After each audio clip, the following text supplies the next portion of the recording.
আপাত দৃষ্টিতে এ দৃশ্য দেখলে অর্থহীন কাজ বলবেন যে কেউ। কলা গাছ থেকে ছাড়ানো হচ্ছে আঁশ।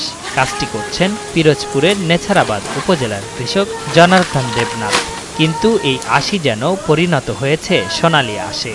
ফেলে দেওয়া কলা গাছের আঁশ থেকে তৈরি হচ্ছে সুতা, পাপোশ, স্যানিটারি ন্যাপকিনের মতো পণ্য, যা দিয়ে কোটি কোটি টাকার বাণিজ্যের পথ সুগম হচ্ছে।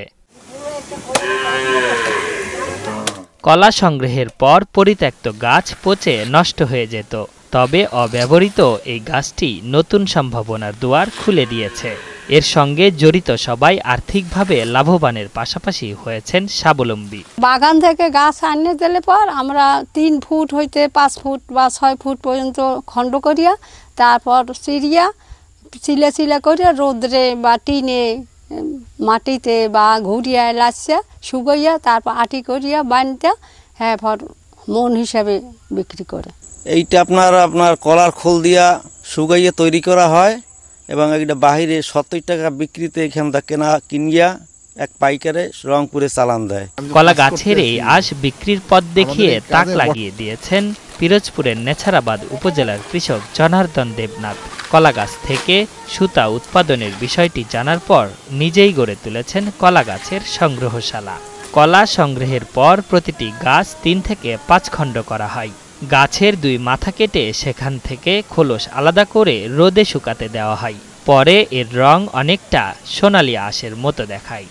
লোকজন লইয়া আমরা এই কাজ আরম্ভ করছি। আমার মাধ্যমেই সবাই তৈরি করে, আমি এইগুলি ক্রয় করিয়া ট্রাকে রংপুরে পাঠিয়ে দিই।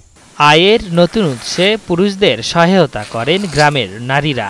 কাঁচামাল সংগ্রহের পর শুকিয়ে সোনালী আঁশগুলো ঘরে তোলেন তারা।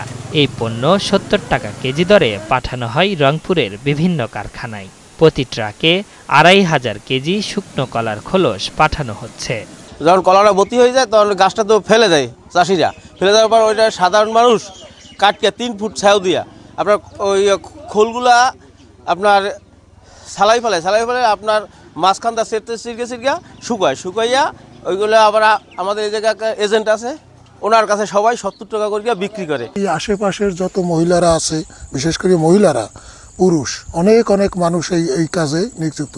এই পেশায় জেলার অন্যান্য কৃষকদের উদ্বুদ্ধ করতে প্রশিক্ষণের পাশাপাশি নানা পরামর্শের কথা জানালেন এই কৃষি কর্মকর্তা।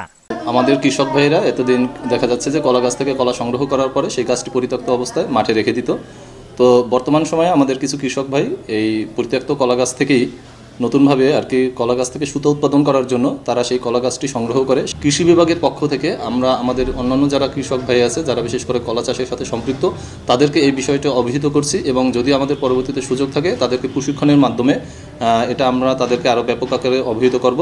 আকার ভেদে একটি কলা গাছ থেকে 2 থেকে 3000 কেজি সুতা তৈরির কাঁচামাল বের করা সম্ভব। আর এ কাজের মাধ্যমে নেছারাবাদ ও সদর উপজেলার কলাখালীতে কর্মসংস্থান হয়েছে 2 শতাধিক পরিবারের। আশরাফুল ইসলাম, ৭১।